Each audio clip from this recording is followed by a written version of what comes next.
Why catching this Pokemon was almost impossible by MandJTV. Legendary Pokemon that are not central to the plot often require some work to obtain.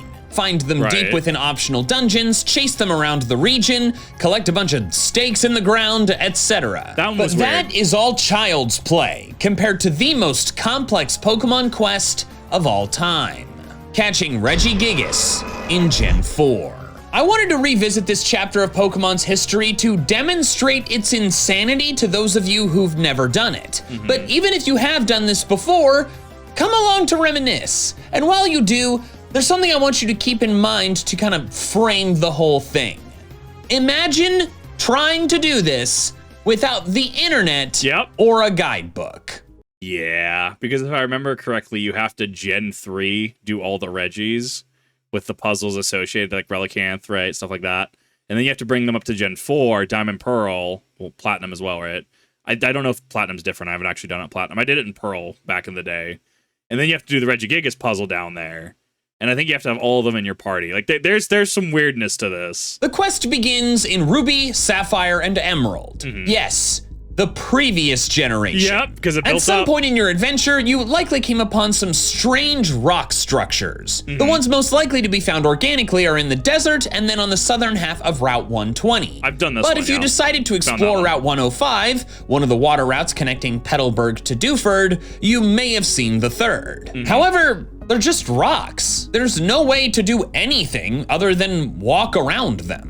Things can change though as soon as you have the Moss Deep City Gym badge, allowing you to use Dive outside of battle. If you find your way to Pacifilog Town, which, fun fact, is completely optional for the main story. It's one of the very few towns in older Pokemon that is. You will— Yeah, you can actually, because then the other one is like, well, what about Sky Pillar, right? Yeah, because you would still have to continue like west, right? You would still have to continue left on the map to get to Pacifilog Town. Like, you can go the entire— I've done this. You can go the entirety of Gen 3 without ever touching Pacifilog Town. Like, you can become champion and still not have this on the map. I've had friends who never actually went there. Quickly discover that to the west is a series of routes with western flowing currents.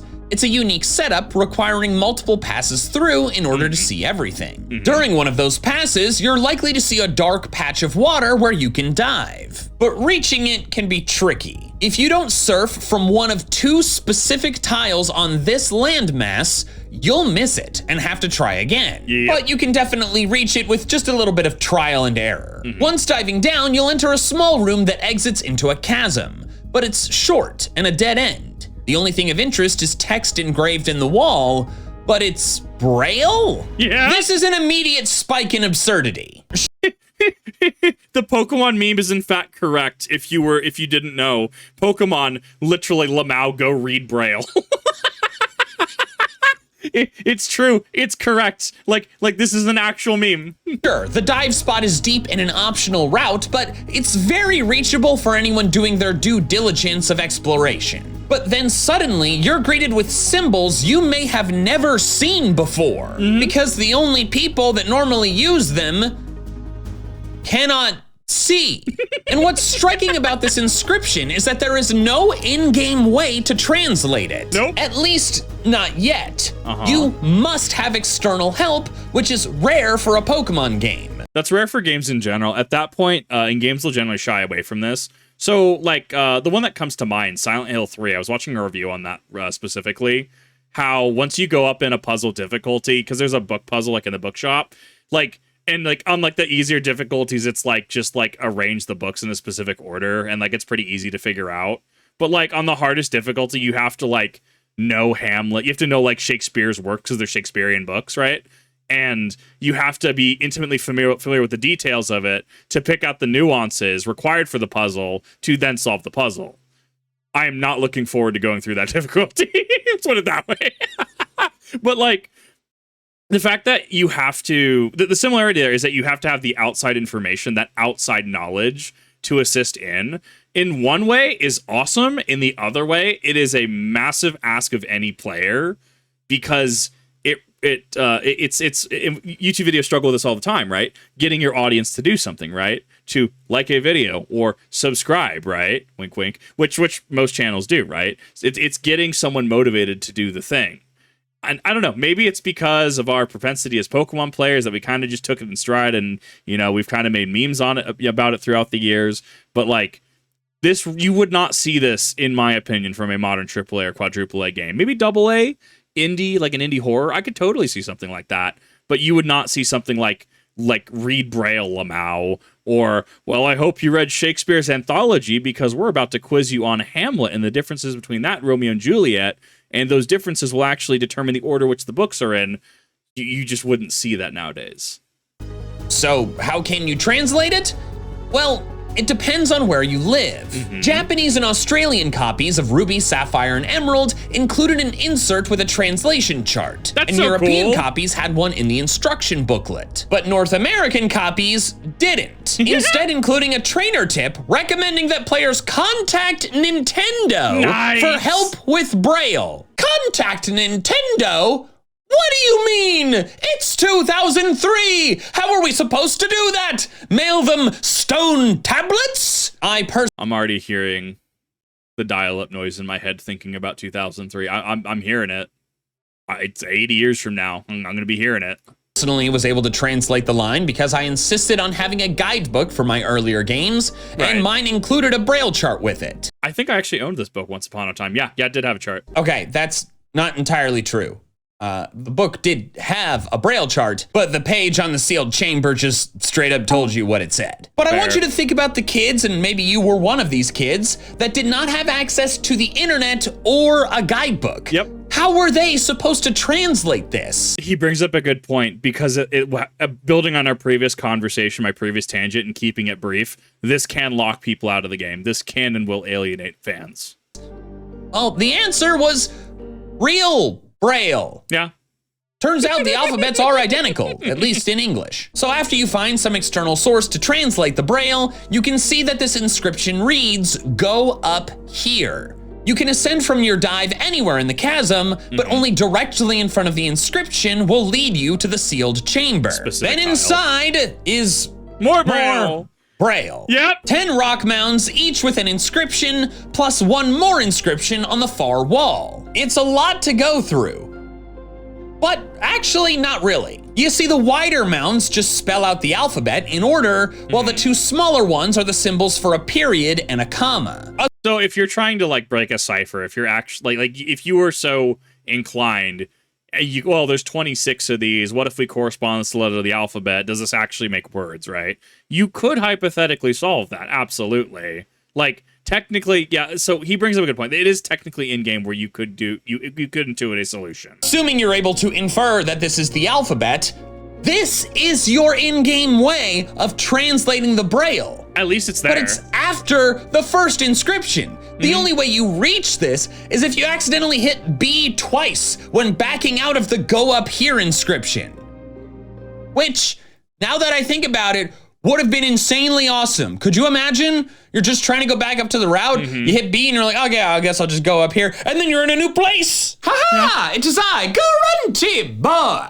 Hey man, what's with all the bandages on your face? Well, despite my fabulous beard, I do still have to shave parts of my face and neck. Yet how I'm currently doing it gets my skin and me so irritated. I actually have a solution for you. The sponsor of this video, Manscaped. What are you trying to say? That they just came out with the Chairman Pro package, a set that gives you everything for a perfect face shave? Oh.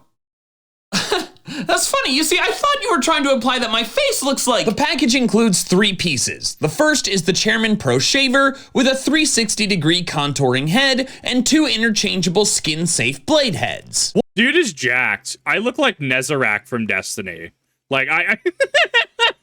Bro, I need to start working out more, actually. One for a close shave and the other for a sophisticated stubble look. It's waterproof so you can use it in the shower, and it gets 75 minutes of runtime on a single charge. Ooh, that sounds quite nice. It also comes with their Power Shave Gel, made specifically to work with the Chairman Pro to give you a smooth, comfortable shave. Then to finish off, you can use the Face Shave Soother, an aftershave serum to hydrate your skin and soothe any irritation. Both are dermatologist tested for sensitive skin. Oh, perfect. I'm very sensitive.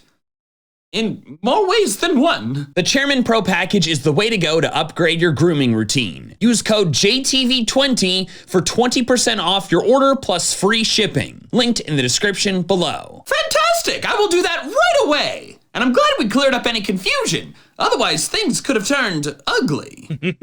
Ta-ta! The inscription on the... I mean, I'm between a 9 and a 10. I don't give half points. Except be barbaric. Oh my god, I'm channeling Glossy. I'm trying to think there. I want to give it a 10. I think subjective 10, objective 9.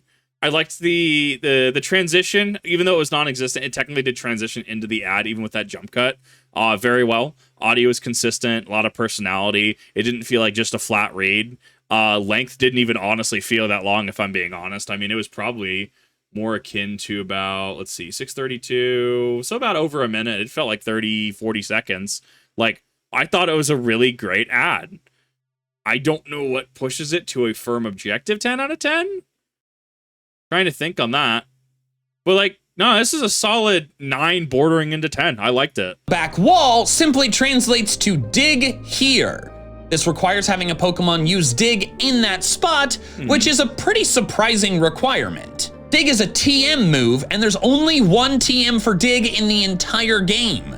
I don't miss this era. So if you taught it to a Pokemon and deleted it, Yep. you'd have to use the move reminder or find a Pokemon that learns it by level up. Right. In the Gen 3 Hoenn games, those Pokemon are Trapinch at 41 or Nincada at 45. Yikes. So if you're Yeah. like me and never use TMs that break, you likely have to leave to get a Pokemon you're willing to teach it to. Then come back and use dig at the door. It can be a bit confusing since the dialogue when using it says, do you want to escape and return to underwater?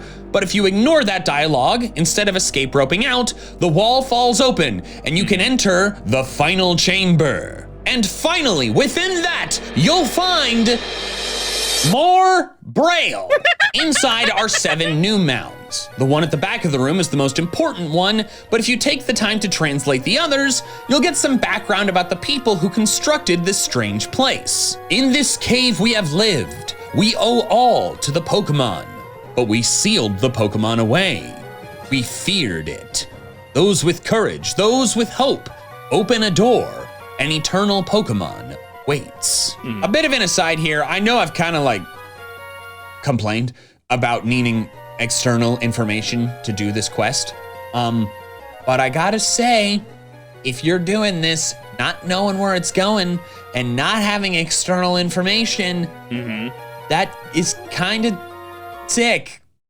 Like, this is like Indiana Jones archaeology stuff in a video game.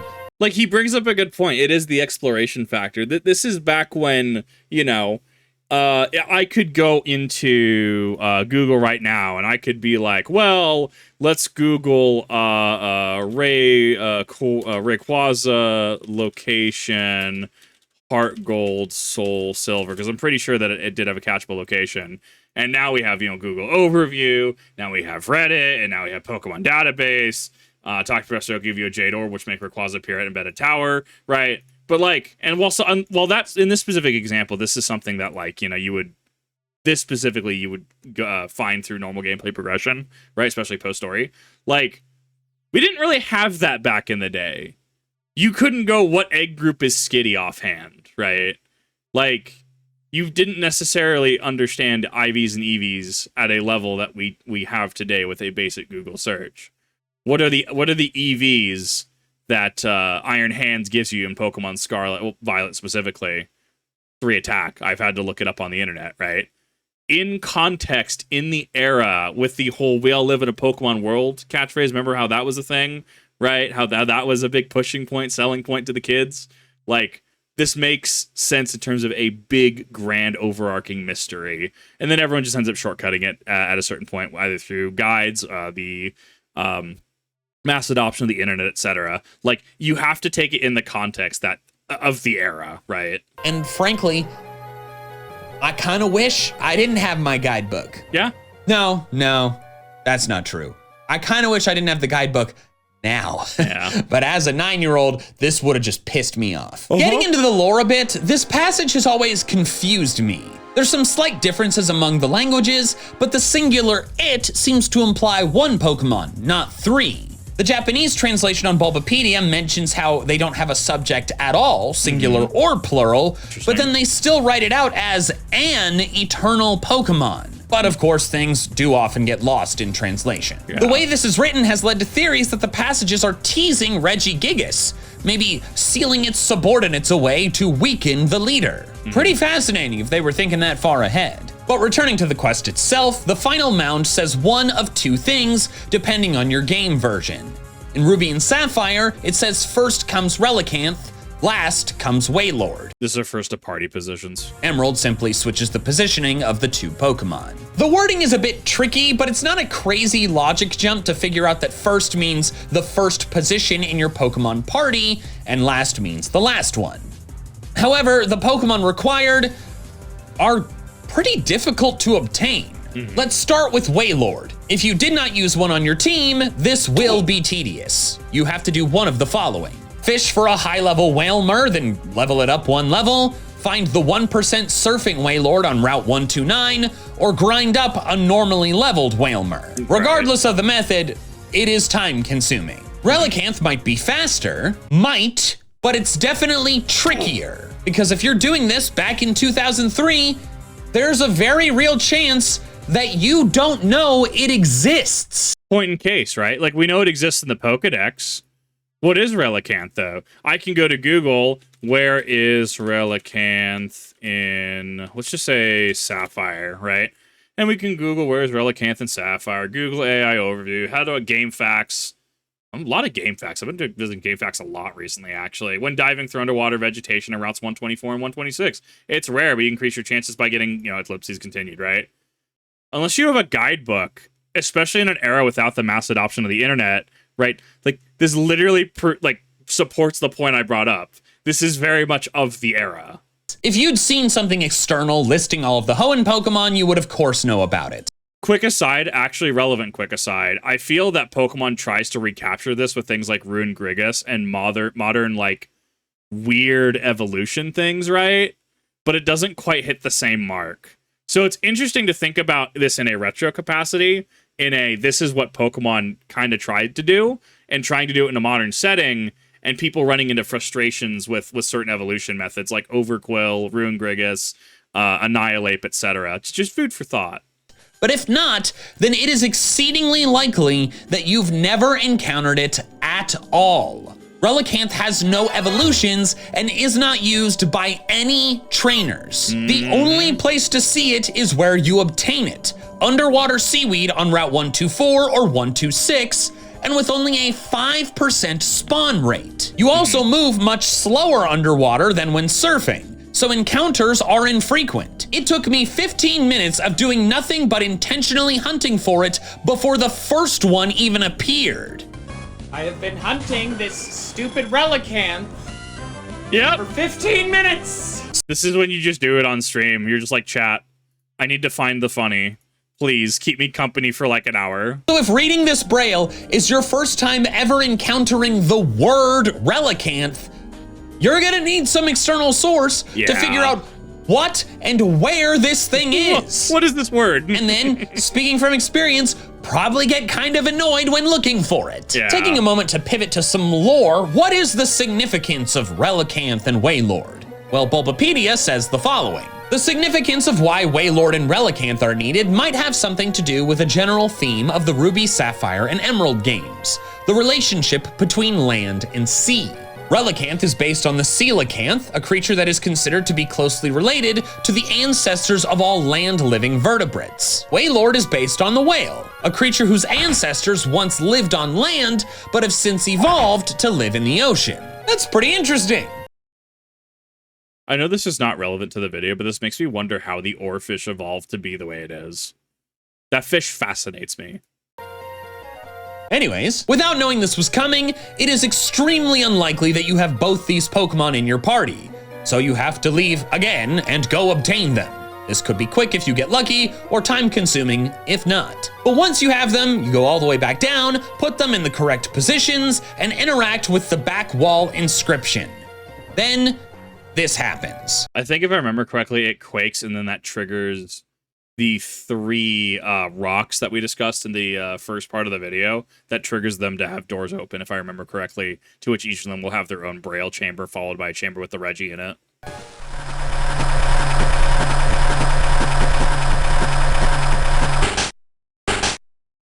How did your family's moving truck get down there? It sounds like I'm making a joke, but it's the same sound. That's honest. That's cool. That's funny. I love it. It's a good repurpose. It's clever. Don't know why they thought that sound would fit there. Like, why not use the sound effect of using earthquake? But the end result is that something has opened. Here's a point. It's strange that it says a door when it was very clearly 3 noises. But hey, you did it! Figure out that those weird rock structures are what opened? I'm not sure how, but like it's doable, sure. And then inside, you will finally find an empty room. Yep. With more braille. Yep. Oh. The inscriptions say different things depending on what cave you're in and what game you're in. Let's start with the desert ruins. In Ruby and Sapphire, it says right, down, then use strength. Moving in the way it describes, and then using strength will open the door. Emerald is similar, but not quite the same. Instead, it's left, down, then use rock smash. This one could be a bit more confusing because normally you cannot use rock smash unless you are facing a rock, but Dig also said it was gonna send you back to underwater and didn't, so hopefully by therefore reasonable intuition. this time you understand that like stuff's gonna get a little weird. Once inside, you can finally battle and try to catch Regirock. Yo, Regirock got that golden drip though. I forgot about this sprite. With some frankly awesome music. Yeah. Next is the Island Cave. In Ruby and Sapphire, the inscription says, stop and wait. Wait for time to pass twice. What do you mean, time pass I don't remember twice? this one. Turns out it means 2 just minutes. actual wait. You have to literally leave your game sitting open, doing nothing, for 2 minutes. I guess it's a forced water break. Want you to have a glass before you get the ice to put in the glass. It's when Sephiroth casts Supernova. Cool, I'm gonna go make a sandwich. I'll be right back. Emerald, they make it a bit less annoying. Instead, it's stay close to the wall, run around 1 lap. This one is pretty straightforward. And This one kind of sucks, especially if you you overcommit, then you're like in the middle of the room.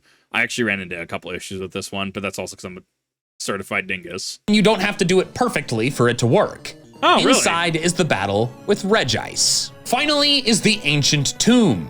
This one has the least literal instructions. In Ruby and Sapphire, it says, with new time, hope, and love, aim to the sky in the middle. Point okay, up so we in the just middle had of the time floor? pass twice, so new time could be, maybe we cross over to the start of a new hour, maybe? The hope and love, maybe those represent like specific Pokemon. I don't know what the middle is. I feel like that's the middle of the room. I don't remember what to do in the middle of the room, though. This one's got me stumped. I don't remember this. And then aim to the sky.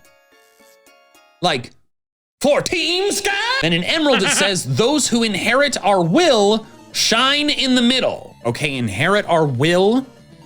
Will? Mawile? You need a Mawile in your party? And then shine. Again in the middle. What is the middle? What is happening here? Flash? This one appears to be the toughest to interpret by far of this entire quest so far. Like, how are we possibly supposed to do this? This one's definitely a little more esoteric. Well, the answer is to ignore the first half of all of these messages. All of that other stuff, the new Fair. time, hope, love, crap, they're just yapping. It means nothing. Flavor The text. middle actually just refers to Middle of the room. tile in the exact middle of the room, and the other instructions are once again outside of battle moves. Aim to the sky is fly, and shine is flash. Again, moves that you normally would not be able to do in that room. Using So I think the issue here is with this specifically is because the prior, 3 at this point, the opening and then the other 2 Reggies at this point, we're assuming this Reggie is last in the sequence, right? It is, all of them are literal and should be taken to the letter. this having extra flavor text that doesn't matter in the solution is kind of the oddball out. So that's why I think that there would be relevant back and forth. There would be a relevant criticism with this. Them in the center will open the final door, allowing you to battle Registeel. Also, if you care about Auras, almost everything is identical to Ruby and Sapphire. The go up here spot is easier to see, the dig TM can be used endlessly, Relicanth is found in more places, there's no 1% Wailord, and the wording of some of the Braille is a bit different, but has the same meaning. But aside from that, everything else is the same. So after all of that, you will finally have the 3 Regis from Hoenn. But what about Regigigas? Regigigas Go to Gen 4, transfer up. is found in the Snow Point Temple in Diamond, Pearl, and Platinum. But the player may only enter if they are the champion and have the National Pokedex. Post-game. As a reminder, to get the National Pokedex, you have to have seen every Pokemon in Sinnoh. Most of them will happen naturally by becoming champion. I mean, that one's not awful. However, there are some you're gonna have to go out of your way for. Yeah. You gotta look at some books, you gotta catch Rotom at night. Oh, Manaphy. Yeah, because Pokemon Ranger, you could get the Manaphy egg through that. But that one's even a little weird because technically it was one per, not save file, but game cart. So technically you could find a game cart where the Manaphy egg had not been received from yet. But I wonder how you authenticate that. Because someone could hypothetically just go in and reset the value, right? So how do you know if the Manaphy is authentic or not? Yeah. Authentic Pokemon trade feels like that could be a very interesting video to go over.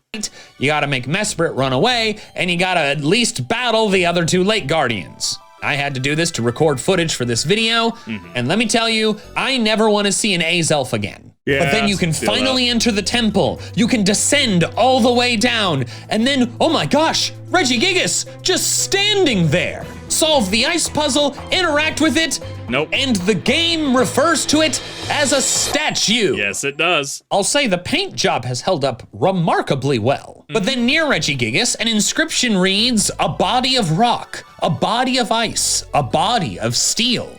When gathers the 3 Pokemon, the king shall appear. I hope you weren't looking forward to a elongated encounter like, with Mewtwo or any other legendary Pokemon where you're going to have to sit there and eventually it'll probably you struggle because you're running out of Pokeballs, right? I hope you weren't expecting that because you have to have all 3 Regis in your party. By this time, the Regis have been out for several years. You know they exist, and this is very obvious. You need to have the 3 smaller Regis in your party to awaken Big Regigigas. However, you can't get the Regis in Sinnoh at all. Okay, that's not exactly right, but it's mostly right. In Platinum, there are some chambers where you can obtain the Regis. Those ones where you walk in and it's a big room and there's like just a Nevermelt ice or a metal coat and nothing else. I honestly didn't know this. I've gone through, I think, main story Platinum once. I've done none of the optional content. Platinum is such a space in my memory. But the Regis only appear there if you have a fateful encounter Regigigas. Like, one distributed from an event. You're putting this out of order, Pokemon! That's actually really funny, though. But outside of this method, which involves already having a Regigigas, the original trio are... Hold up, I actually didn't know this was... I thought this was Sword and Shield. I didn't know it actually went back this far. That's actually really wild. That's a thing I didn't know. Outside of this method, which involves already having a Regigigas, the original trio are completely unobtainable not only in Sinnoh, but in all of Gen 4. Yep. That's why I covered the crazy Regiquest in the Hoenn games, because that is the only realistic and reliable way to get the 3 Regis. You need to get Regigigas. And that's not only a different game, a different generation. So in summary, to catch Regigigas in Gen 4 Sinnoh, you have to get 7 badges in a Hoenn game, learn a new alphabet, fetch various specific rare Pokemon, do a bunch of silly tasks, catch all 3 Regis, get the National Dex in Sinnoh, transfer in the 3 Regis in Pal Park, then go catch Regigigas. Yep. Level 70 in Diamond and Pearl and... weirdly, level 1 in Platinum. I focused on Gen 4 for this video because they made Regigigas way easier to obtain in later games. Yeah. For example, in Oris, you catch it in the same cave as Regice once you have all 3. Then I actually didn't know that. I didn't even know he was in the game. Clearly, I just need to go back through some of these. in BDSP, the original Reggie trio can be caught in Romanus Park, the same game that Regigigas is in. He has a BDSP video that I need to watch. I know people have recommended it to me. These videos are longer, so they take a little bit of time for me to get to and react to. But I'm mixed on BDSP. Let's put it that way. I'll save it for that video specifically, that reaction. But yeah, there's stuff in that game that I still didn't do. I also did have heavy criticism, like things like the Coliseum. I don't even know if they ever released or not. I have to go check my copy. But getting it in Gen 4 is the most convoluted and insane Pokemon quest in history. I kind of Thanks miss so much it, for though. watching. If you want to check out another one of my explainer-style videos, check out my video about why I think Brilliant Diamond Shining Pearl are the worst Pokemon games in all of Pokemon history. That video. Yeah, we'll react to that at some point soon. I wanted to do his Sevi Islands video because I wanted to do that, but I also want to do his worst Pokemon games and why. So definitely keep an eye out for those, as I'm definitely interested in reacting to those. But hopefully you enjoyed this. If you weren't playing Pokemon back in the day, or even if you were around but you didn't, quite like, get to experience it, right? Like, hopefully this gives you kind of a taste of what I and many others experienced, and why it was honestly just really super cool. I need to get there. I've been on a true crime binge, so sorry why that's some of my recommendations. However, thank you everyone for watching. I really do appreciate it. Let me know what your favorite part about this questline was. Let me know what you thought about it. Let me know if you think this is just kind of wild and how anyone ever figured this out. And thank you for watching. I will see you all in the next one.